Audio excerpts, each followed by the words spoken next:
ফারাক্কায় BDO অফিসে ভাঙচুরের ঘটনায় এফআইআর দায়ের। বিডিও ফারাক্কার তরফে লিখিত অভিযোগ জমা পড়েছে। ঘটনায় একাধিক মামলা রুজু করা হয়েছে। ইতিমধ্যেই গ্রেফতার করা হয়েছে দুজনকে।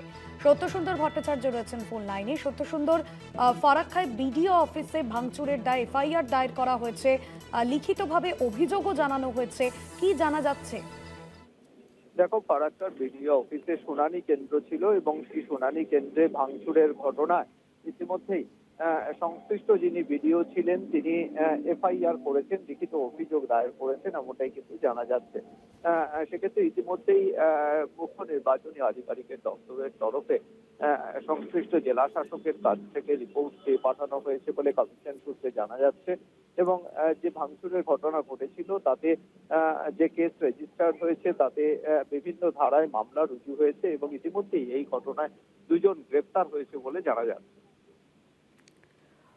একদমই, ধন্যবাদ সত্যসুন্দর।